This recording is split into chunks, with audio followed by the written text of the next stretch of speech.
One of the ripple effects of biodiversity protection on the environment is its impact on building resilience to climate change. The interconnection of ecosystems makes this a matter of urgency.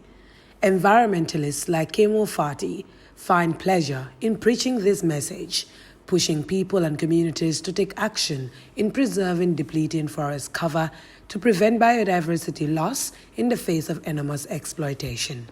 Our biggest weakness in the Gambia is failing to protect the biodiversity, because it is quite tragic that a place that used to be 100% forest, today we are crying for forest. Most of the coastal forests are gone, most of the inland forests are all turned to farmlands. You know, there's a proliferation of real estate agencies.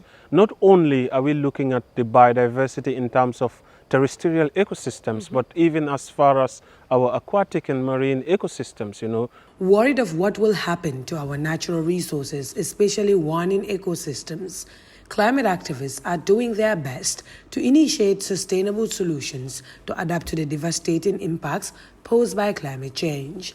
Local eco-group Innovative Plastic Recyclers is also trying to mitigate the vast effects of climate change by picking up waste along the coastlines, notably plastics, and converting them to concrete slabs. The initiative is helping to create employment and protect the environment. The way we recycle this waste is by, after the collection, we do sort them, remove the LDPE one, that is the soft plastics that we use. For instance, these are the kind of plastics that we use, the LDP one, but the local people might not be able to differentiate when we say LDPE, so we call it stretchy plastics. They can actually stretch without having much noise. So these are the kind of plastics that we use.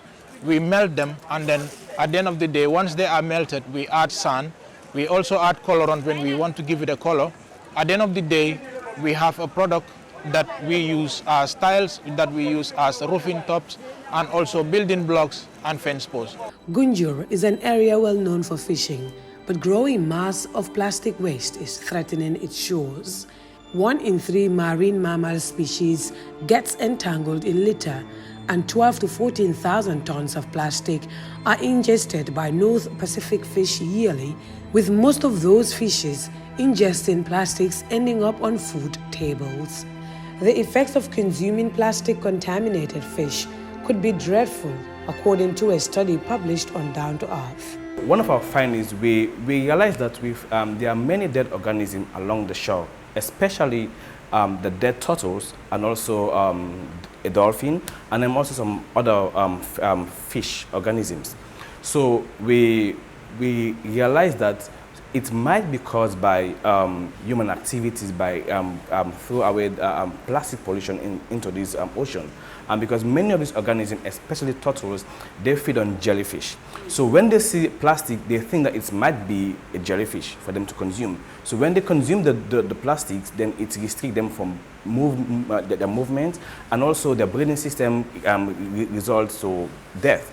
So in that note, these are some of our key findings we have seen along the River Gambia. The race to save the planet is taking many forms in youth spaces.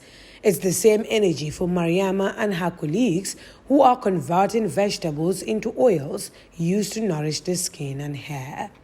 Aside from sustaining the agricultural value chain, the biodegradable products are being used to prevent post-harvest losses, discourage the use of chemicals on the body, whilst building resilient communities who now have different ways to market their products. Everything we do has a positive effect towards the environment. Even most of our coconut shells, we don't even waste that coconut shell. We take it and then we turn it into something else. Sometimes we even use the chaff after extracting the oil and create it into livestock feed.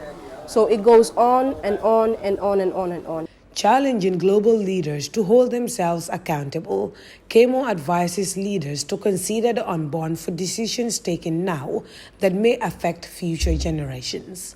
We want people to step up. As the Gambia, we have already shown an example by putting forward our highly ambitious, nationally determined contribution, but it doesn't just stop there. We also need them to match funding to be able to execute all of the things that we have stated in there.